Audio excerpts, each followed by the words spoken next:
People the world over are realizing that global problems require global solutions.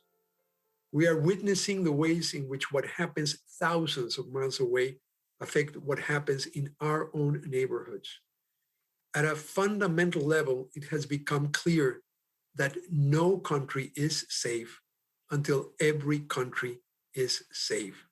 So it's not just about solidarity with less developed parts of the world.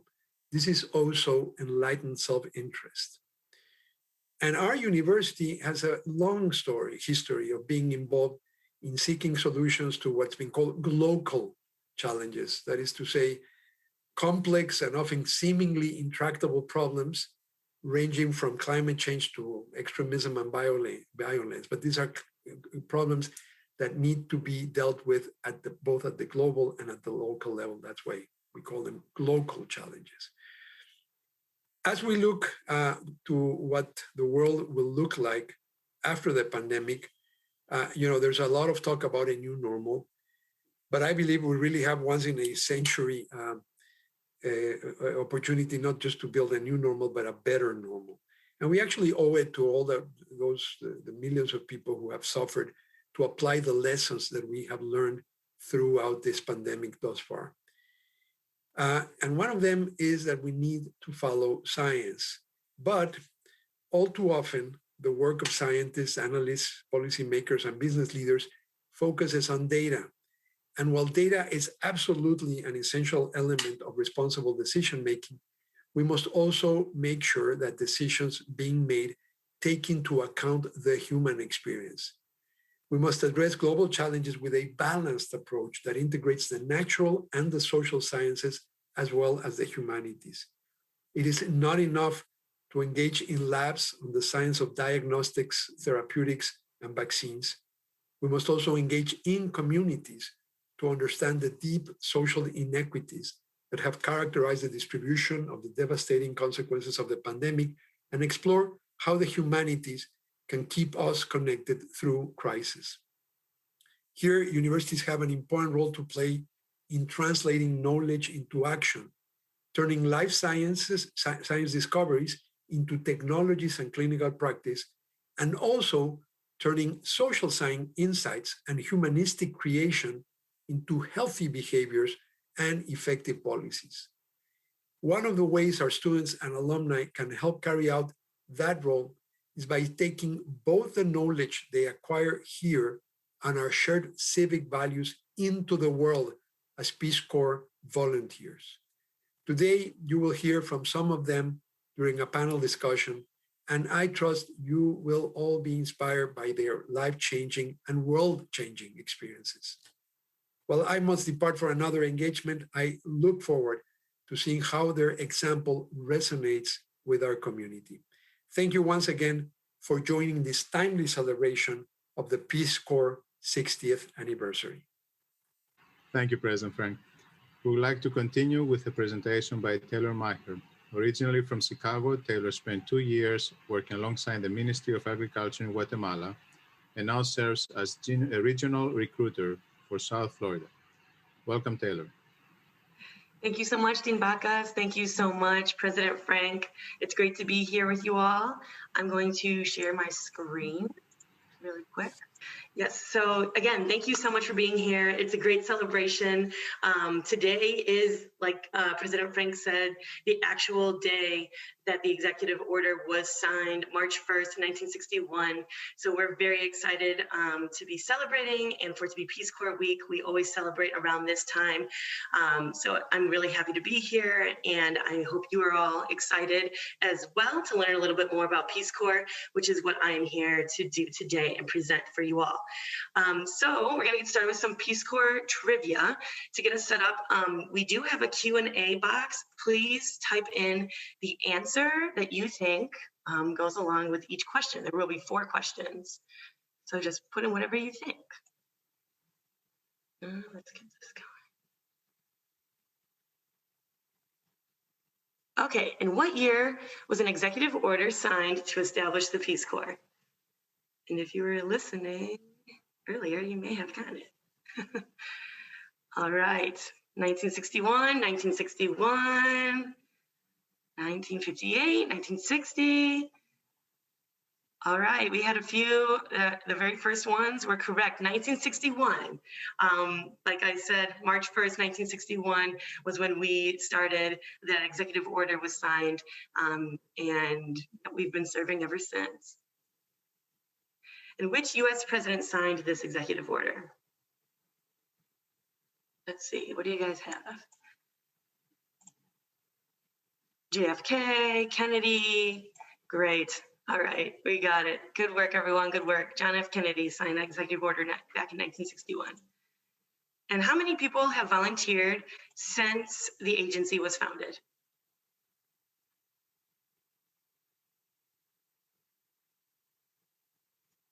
What do we have? Thousands. Yes, that's true, a little more. 25,000, a little more, 100,000. Oh, there we go. I see 240,000. You got it. Yep, more than 240,000 actually have been serving since we began in 1961. So good work, good work. And finally, what is the mission of the Peace Corps? Hint, it's really just two main words. What is our mission as an agency?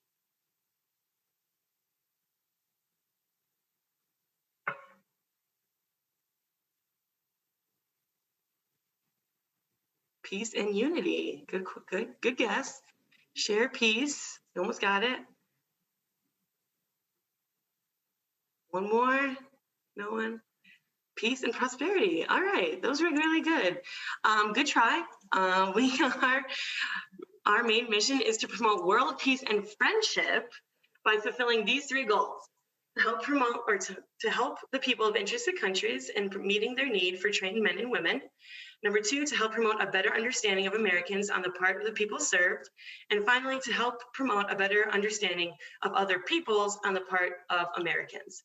So what I like to focus on here is on that first bullet point, that phrase, people of interested countries. So countries around the world that want our help reach out to Peace Corps, and we are invited there to help on developmental work in agriculture, environment, and the other work areas that I will mention later.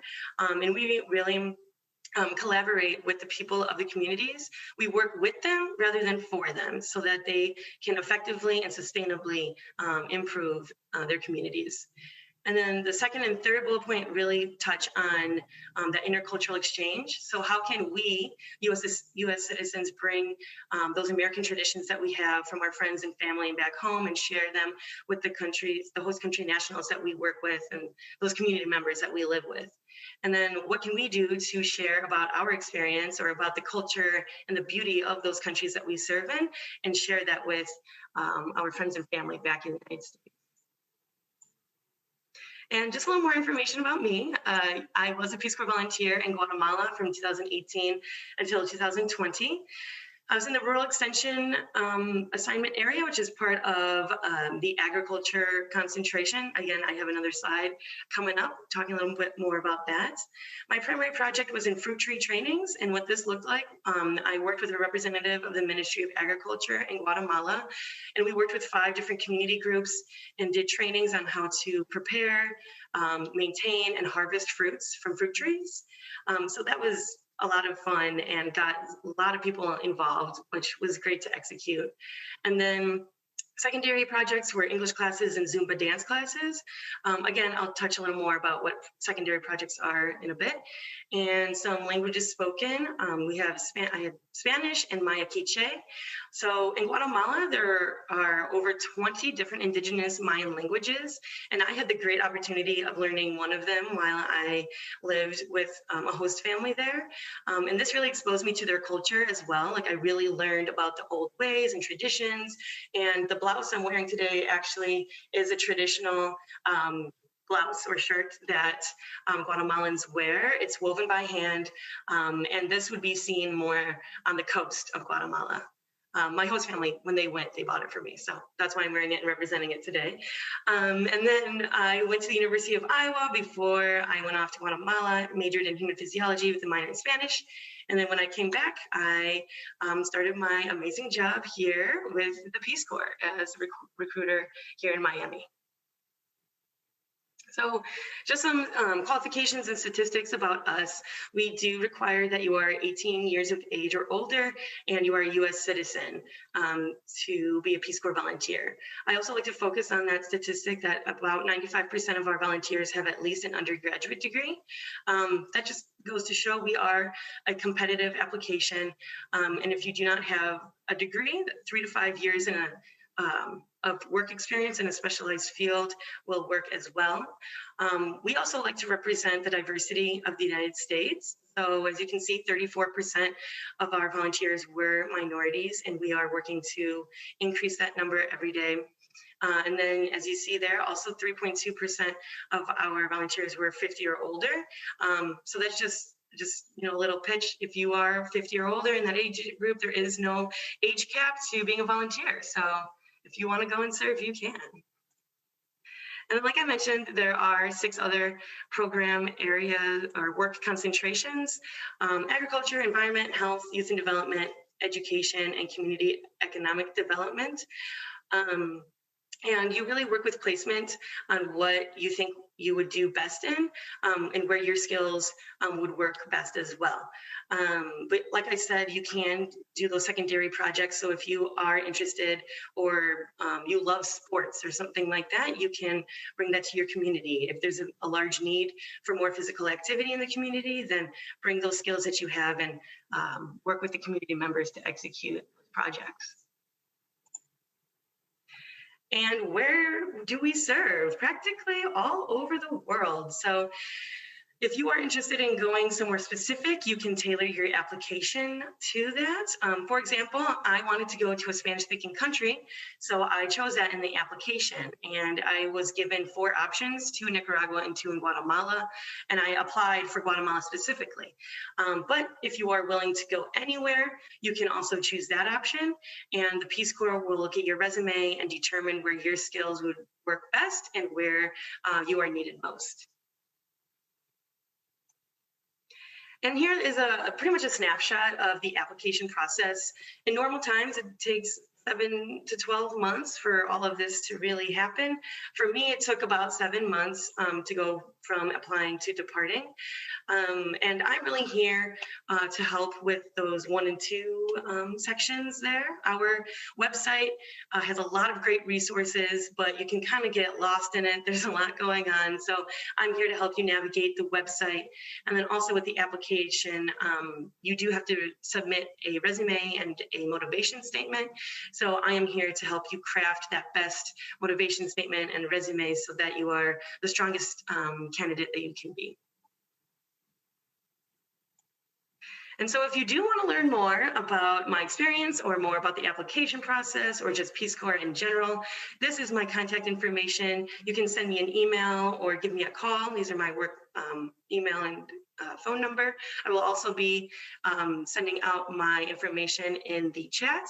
And I also want to mention that I do have some office hours coming up on March 9th from 3 to 4 p.m. And I will be sending out the registration link in the chat box as well. So thank you so much. I will be handing it off to Professor McGuinn. Thank you again. Thank you very much, Taylor, and thank everyone for participating this afternoon. It's an honor for the MAIA program to be associated, as it has been for many years, with the Peace Corps, particularly this year. We like to think of the MAIA program as one that prepares our students to do things that matter. And I can think of few things that matter more than the work that you are doing. We're joined by Mariah Schuemann, Felicia Casanova, and Douglas Neese. And I'm wondering if I could put the first question to all of you here, and that would be to ask you, much as Taylor has done just now, to reflect upon your Peace Corps experiences in terms of where you served, what it was that you were doing there in your service, and what, if any, surprises occurred while you were there. I wondered, Mariah, if we could ask you to begin. Hi, good afternoon, everyone. I'm Mariah Schuemann. I work with the University of Miami in the intensive English program, so my career is still decidedly international. I volunteered for the Peace Corps from 2006 to 2008, and I actually served in China in a rural area called, it was Southwest China, a province called Guizhou, and the city was Kaili. I was a faculty English teacher at a teacher's college. So I not only taught English, but I also taught teaching methodologies as well to young undergraduates who would then go out into the community and teach English. One of the more surprising aspects of my experience was actually the Peace Corps wasn't my first rodeo in China. I had been there previous to the Peace Corps, but it was my first time in a more diverse area. So Kaili is a minority community. So when you think of China, it's not the Mandarin language that you typically hear or the pictures of food that you typically see. And so for me, that was really surprising to learn and to live with people of China that I had never, that I had different notions of what China looked like and seemed to be like. And so that was a completely new, unexpected experience for me. Part of the area in which I lived was isolated for thousands of years because it was very mountainous. Actually, in the picture behind me, you can see a little bit of it. But it kept this region very isolated because there were no bridges or road networks within this region. Now that's changing, as we modernize or as the world modernizes, but it was a very special experience because, I heard these languages that not everybody gets to hear, and these dances and dresses and personalities that were very unique to the region that I was in. And so much like, people ask about the United States, well, does everybody eat hamburger and pizza, and does everybody own a gun? And you're like, no, it's very different within each state, and we have so many subcultures, and it's that similar experience that I had that I was surprised actually to see how much diversity was within China, but also reflecting upon my own experiences and saying, how did I not know that there was so much diversity? China's a huge country with thousands of years of history. And so that was a big eye-opening moment for me. Wonderful, thank you. Felicia, I wonder if I could put the same question to you. Sure. Good afternoon. So like Taylor, I served in Guatemala from 2019 to 2011, and I'm a graduate from the MAIA program as well. So that's something that's very appropriate right now to my experience, because once I graduated, I joined the Peace Corps. It was in 2008 that I decided I graduated. At the end of 2008, there was a recession that had begun. And so, I've always wanted to go to the Peace Corps. And so I decided this is a great moment to actually, pursue this opportunity. And so I served in Guatemala in the east part of the country, very close to Honduras. And like Mariah, for my practicum in MAIA, I also had gone to Guatemala and had done I was studying medical missions and their efficacy and sort of the challenges and opportunities they present as a model, a health model, a global health model. And so when I applied to Peace Corps, probably Mariah had the same experience. We didn't get to choose the country, and that got changed. There was a shift. And so I didn't expect to end up, I actually was supposed to go to South America from what I could gather, because it was a big mystery before. And then because I had some delays with like medical clearance, I ended up, getting my letter, and it said I was going to Guatemala. And then it was just very interesting that was like the last big project that I had done for MAIA. And I ended up in Guatemala, and that was very surprising. I also ended up in the East, where there weren't a lot of volunteers there. The last volunteer that had been in my town, it had been like maybe 10 to 15 years. There are some folks that still remembered, they had really good memories of Peace Corps volunteers. And so that was good, for me to acclimate and get to know, the community. But yeah, that was very surprising for me to get chosen to go to Guatemala, and it was a great experience. So. Brilliant, wonderful. And Douglas, please. Thank you for having me here, and thank you for all the participants today. So I had the fortune of serving in Cambodia, in the province of Prey Veng, which is about an hour outside of the capital city, Phnom Penh. I served there. It was a rural location, even though it was like an hour and a half in a bus to the capital city. But I was mainly there as the English teacher and teacher trainer. What I did was a number of different things, but mostly teach English within the high school that was located right in front of where I lived. But I also got involved in a number of secondary projects that Taylor happened to mention before. Fortunately, I had the history that there were 3 volunteers before me in my same village. So they had set up a fantastic streamline in order for me to get in contact with all the leaders of the community, but also like the people who love to interact with foreigners and love to learn the culture of the United States. So I have to say that most of my successes were in large part due to the fact that, you know, there was already history of being involved with the Peace Corps. So what surprised me the most of being in Cambodia was just the drastic differences between the United States and Cambodia itself. Before I had gone over to serve with the Peace Corps, you know, I was doing my research, trying to learn Khmer, which is the language in Cambodia. Obviously, you know, I only got so far with it. There's only so much you can do to prepare.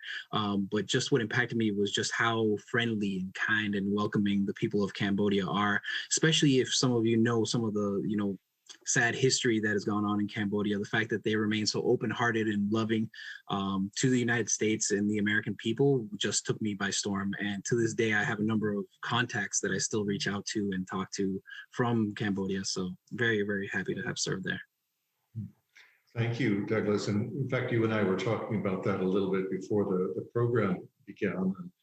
As meaningful as these experiences must have been, I'm wondering if we could get each of you to speak a bit on how the experiences impacted you coming home and the work that you're doing now.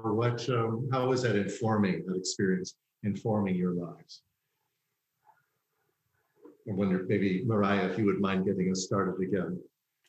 Sure, absolutely. I think, you know, we've often heard from previous volunteers, no matter what the volunteer activity is that, you know, I signed up to help others, but in the end, I gained so much more than I ever could have given. And that's certainly true in my case. You know, it's directly impacted my career options. I think it's absolutely made me more competitive. So from a professional standpoint, you know, it was actually absolutely a good move for me. I was in China. I did learn Mandarin Chinese, and so obviously that's been incredibly beneficial as well. But Taylor earlier was mentioning about the secondary project, and so the thing that was great about the Peace Corps is that you have your primary project, which is, you know, what they need in that community, but then there's this option that is optional to take advantage of a secondary project. And for me, I partnered with another teacher, and we ended up writing and publishing a textbook that the program still continued to use even after I left. And it was a marriage of this local Miao, because they're not Han Chinese, they're Miao Chinese, so the Miao culture and American culture, right? So it was just this really this bridge between the two cultures. And from that secondary project, she actually received a grant from the U.S. State Department to visit and tour the United States. And so it was an opportunity that she never would have had we not done this. And, you know, it was incredibly meaningful. And I just, like Douglas was saying earlier, you know, I keep in touch with not only her, but a few of the students whose lives I impacted. And it's just a beautiful cycle that happens as a result. And I think something that, you know, if I have the opportunity, I'll talk more about later, but that idea of spending 2 years in a place is huge. It's a very different reality and a very different understanding of the place that you serve if you spend 1 month or even 1 year compared to like buckling down for 2 years. So. Please, Felicia.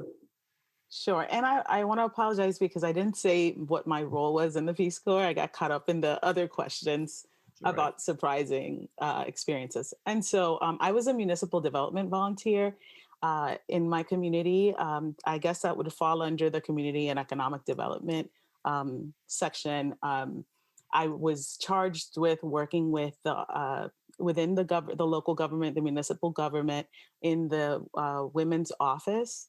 Some of them are named Women and Children.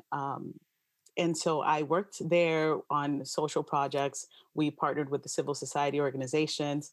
And some of my secondary projects included community gardens and working with the health center on disease prevention strategies for, malaria and waterborne illnesses and vector-borne diseases. And so that really influenced, and this is sort of a catchphrase, like thinking global but acting local. I bring that into everything I do. It really inspired me to pursue my Ph.D.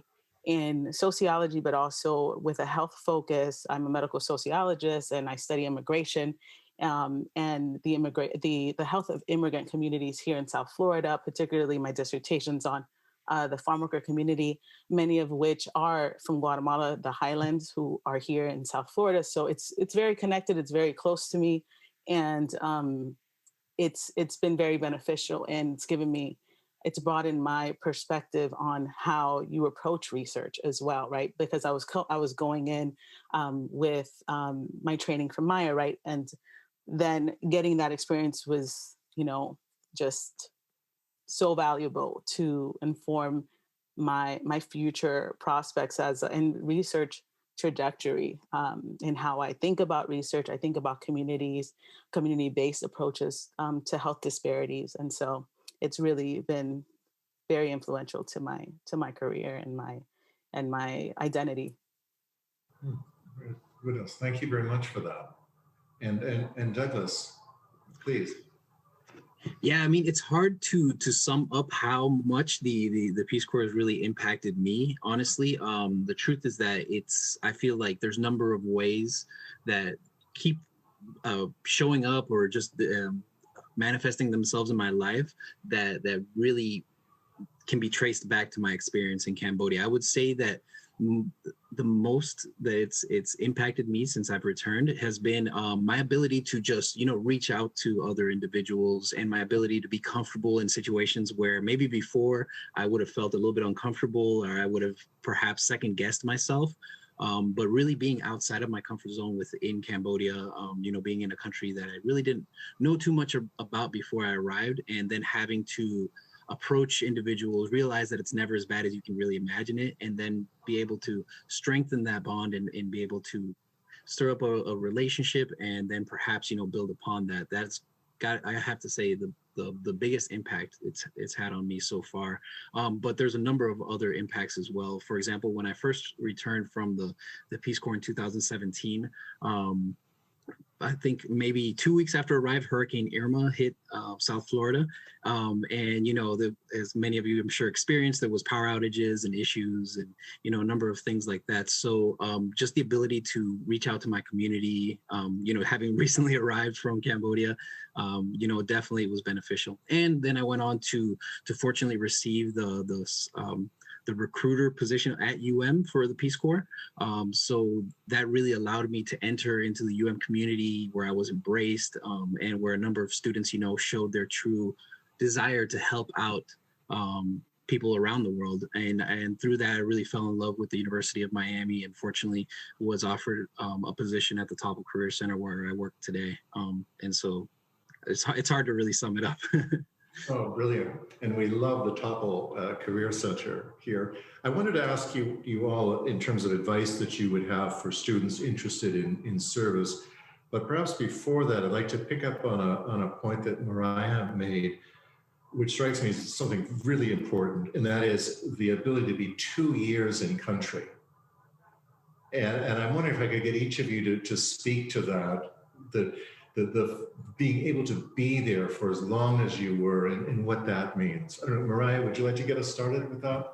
Yeah, and it actually ties into the question about advice as well. And I will be completely transparent and say, you know, 1 year in, and I was like, I'm done, I'm ready to leave. And, you know, I just vividly remember walking around the community, and I didn't know what to do. It was a really hard and dark time, only because time, you know, the Peace Corps is an amazing and beautiful experience, but it gets hard, you know, it does get hard. And thank God, you know, there is an excellent support network, and that might be other volunteers or it might be the Peace Corps staff themselves. We had an amazing nurse who probably was more of a psychologist to many of us. And I just remember feeling like completely empowered to call her and say, you know, I'm ready. Like I want to go home. And I don't remember what she said, but it was probably something as simple as like, well, would you consider, you know, just trying out, you know, thinking, don't make this decision so quickly. You know, I mean, it was her voice was calm and reassuring, but whatever it was, it convinced me to stay. And I just remember that moment vividly because it was a make or break decision, and I decided to stay, and it completely changed.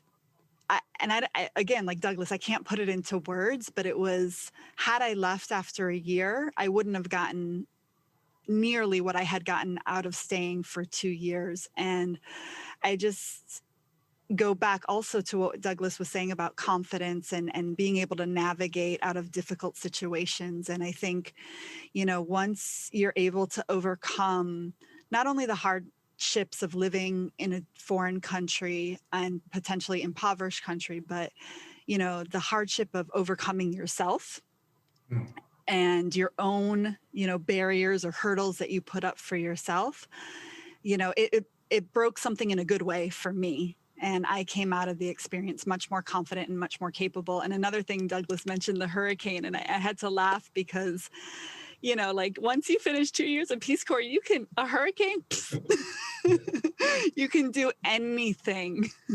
And so it just, yeah, that 2 years really gives you an understanding of a culture and of a place and builds you a second home, but it also builds an unbreakable confidence within yourself.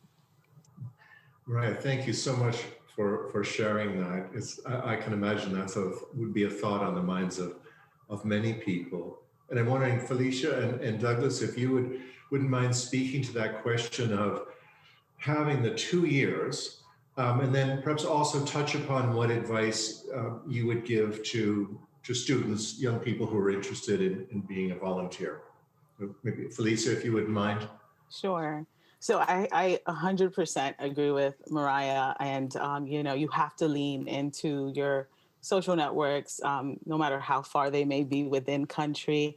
They're experiencing the same things that you are. They experience issues of isolation. You know, a lot of I've heard this narrative before right now with the you know, with the pandemic, where people have to, you know, face isolation and face themselves and kind of work through not having these connections, you know, that they had before, and figuring out how to reinvent their space, their life.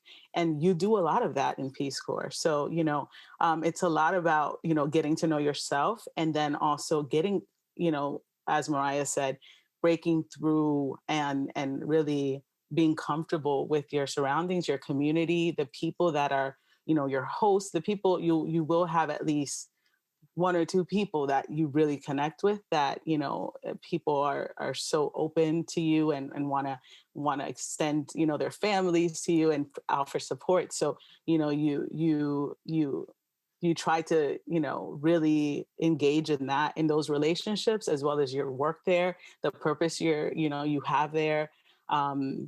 And, you know, I think this goes with what Mariah said as well, is one advice that I have is, and what Douglas said, you know, you learn to expect the unexpected and not to have expectations, because things don't go as planned. I mean, that's one thing that does happen, and you you're coming from a place where you're used to having a plan and doing things, even in training. When you get trained in the Peace Corps, you have all these, nice checklists and diagrams and SWOT analysis and all these things that you do. But, people don't work that way all the time.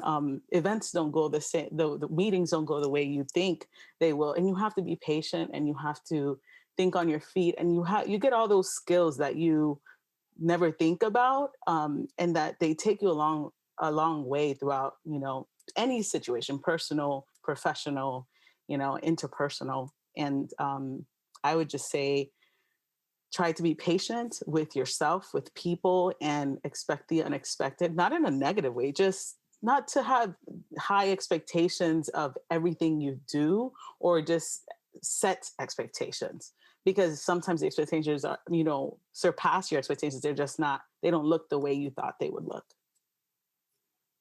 Yeah, great, thank you. Douglas, any thoughts along these lines? Yeah, I mean, what Mariah and Felicia said was amazing. I definitely agree with everything that they said, but being there for 2 years is definitely it is a large commitment, but having looked, being on this side of it, having finished and looking back, the truth is that by that 1 year mark, I had really only done really half of the things that I ended up doing within the Peace Corps, which is, I guess, obvious if you're there for 2 years. But at that point, you kind of assume that you know everything. You assume that, all right, I've been here for a long time, so I can, that this is all I'm really gonna see.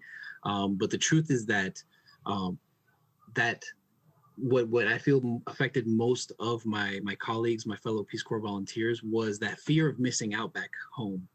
That was definitely a big issue amongst us. It's like, oh, well, I'm here in Cambodia, I'm working with my community, I'm getting to know individuals and setting up a nice social network amongst everyone. But what am I missing out back home? And I came to realize that, a lot of my Peace Corps volunteer colleagues, they ended up deciding to go home, or they had emergencies back home, which is completely understandable. But the truth is that I feel like I gained so much more. And then when I returned back to the United States, it was kind of like I could just pick up where I left off when I had left 2 years ago.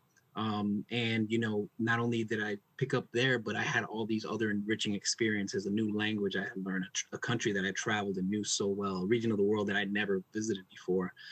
So the advice that I would definitely give to future Peace Corps volunteers is to definitely not put so much pressure on yourself. I noticed that a lot, that individuals who were used to, receiving a lot of praise, or being like those people are, what's next? What am I going to do now? Like, I just finished this, like I need to already have a full plan for the next project or anything. Those were the individuals that really, I guess, were challenged by the fact that there wasn't as immediate praise with their work. A lot of times there was things that we would do as Peace Corps volunteers that we might not even see the fruits of our labor but just knowing that you put your little grain of sand, that you affected that community, and that you are able to go back home and share the beauties of the country that you served in, they far exceed anything I've done before. Fascinating. I think we have about 5 minutes remaining, and I wonder if I could pick up on a point that Felicia made, Douglas as well, about that which did not go as planned. And I'm wondering if any of you have any experiences that you wouldn't mind sharing with us where you had to go to plan B, C, or D in order to make it happen. Anybody?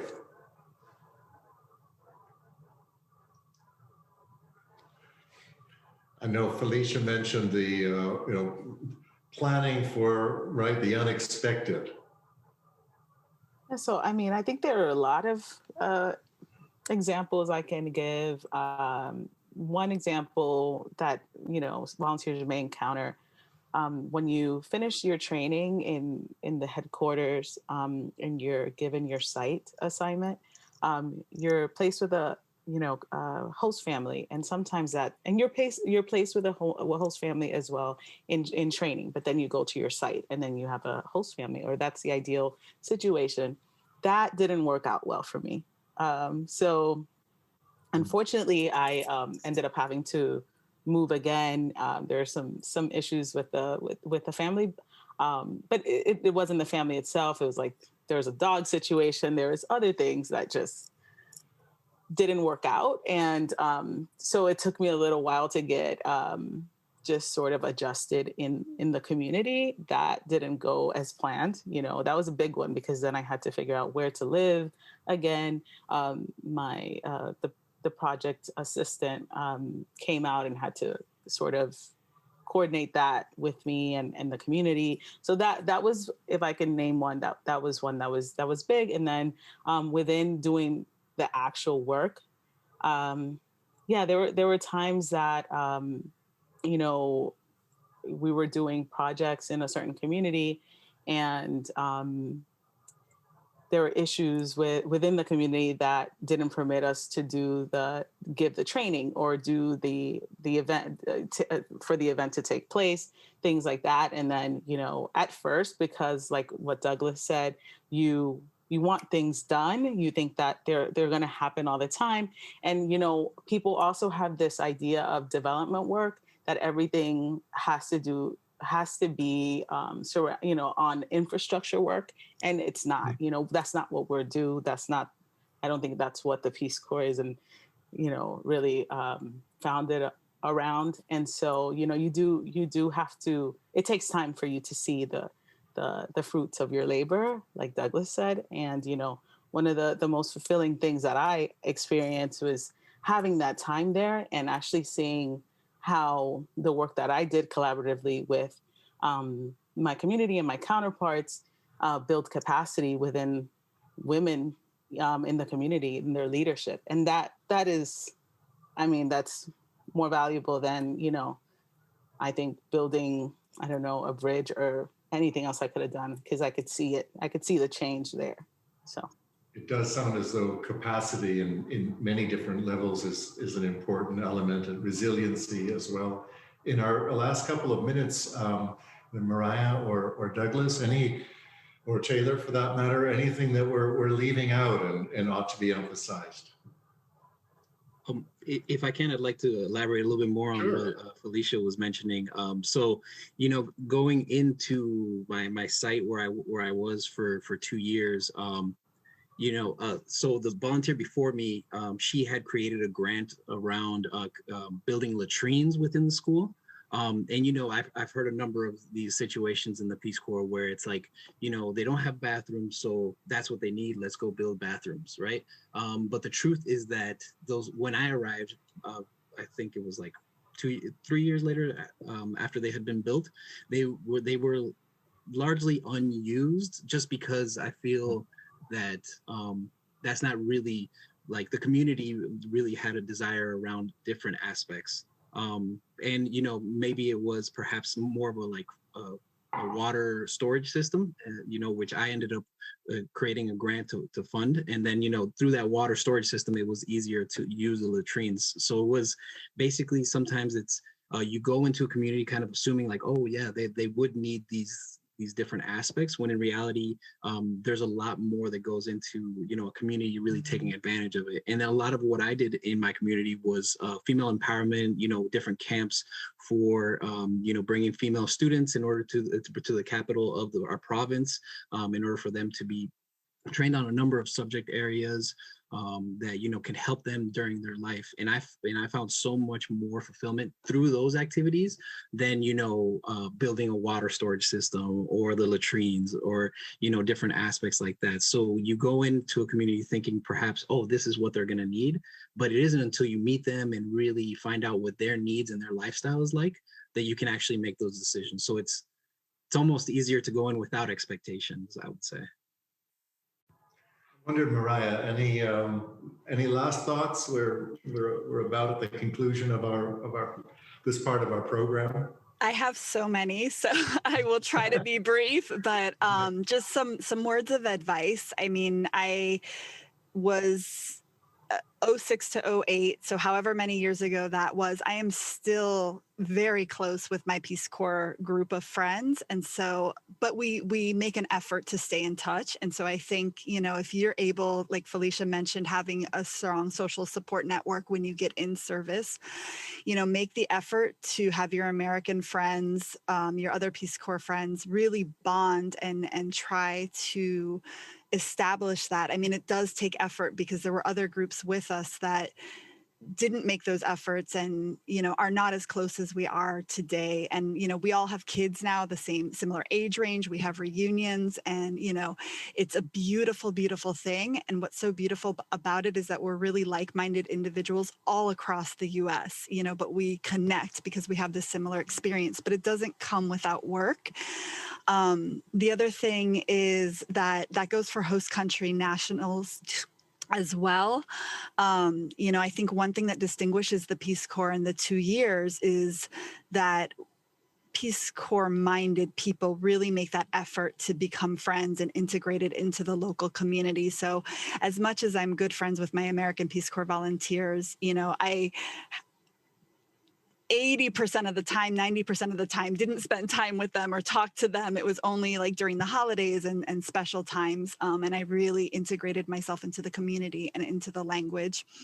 And that takes effort as well. And so I think setting those goals in advance, because it's easy to get away from not doing that, but it's really easy to do it as well. And that's going to be such a much richer experience. And then don't underestimate the value of the network. Douglas and I have done some work separately. And the minute I heard he was a Peace Corps volunteer, it's like, yes, you know, that connection lives despite the years of service and your years away from service as well. And then you're not going to be rich, right? You're a volunteer, you're on a very small budget, but one regret is that I did not travel as much as I could have. So I should have made that shoestring budget work. And so, you know, you do get a small allowance. There are ways to save. Some of my friends did make that a priority, and I regret not having done that myself. So that would be a little bit of advice too. And then just do it. Do it. If you're thinking about it, it's, you know, it's been a highlight of my career, of my life. And so I really highly can't recommend it enough. Oh, that's beautiful. Marianne, did I see that you had a question? Yes, we do have one question from the audience, and unfortunately only time for one, but thank you, Audrey, for submitting. Panelists, what was your thought process when deciding that the Peace Corps was for you? Did you feel pressure of putting your professional or personal life on hold or delaying a job or graduate school offer? Well, I can jump in to get us started. So my thought process behind applying to the Peace Corps, I really always wanted to go out there and experience the world, and not only like in a touristy, just, you know, hopping from one hostel to the other type of way, more like get really in depth with the culture and then just discover how individuals live. And so when I was walking around my undergrad, Florida International University, I happened to run into a recruiter for the Peace Corps, and he just sat me down and talked about it, you know, and just talked about his experience. And after that moment, I was like, I need to go to the Peace Corps. So I set that as a priority for myself. I had the fortune of serving with City Year beforehand, which is another AmeriCorps volunteer program. And that really just set me up for the Peace Corps. And then the other one was, did you feel pressure of putting professional life on hold?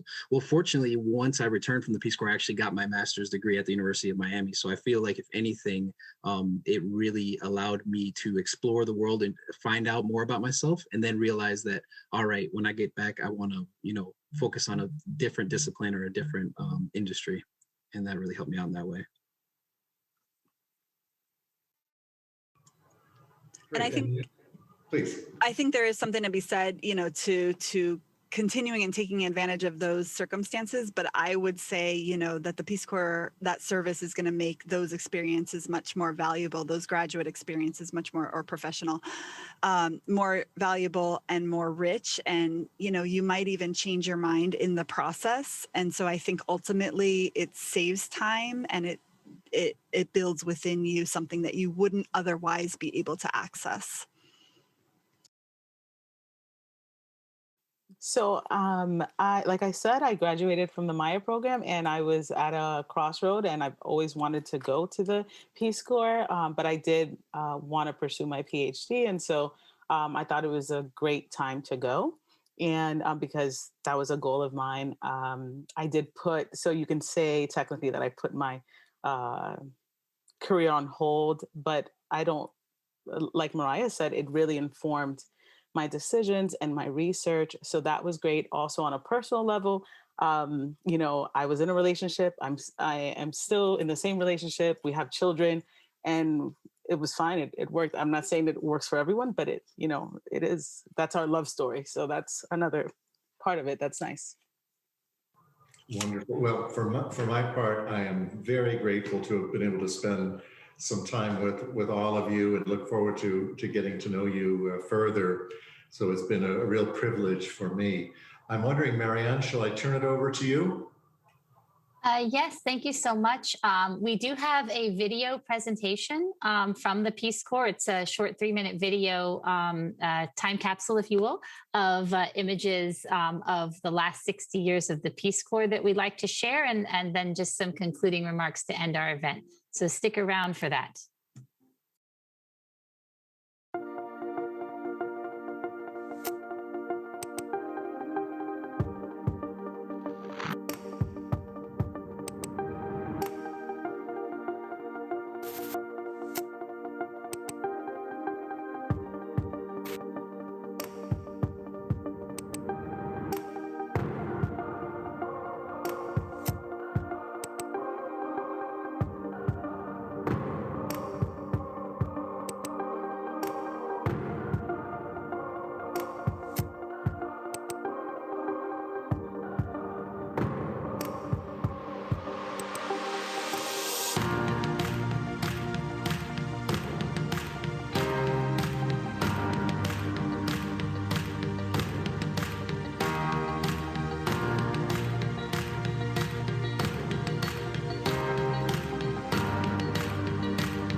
Well, thank you, everyone. Thank you to Dr. McGuinn and to Mariah, Douglas, and Felicia for a very interesting and enriching discussion.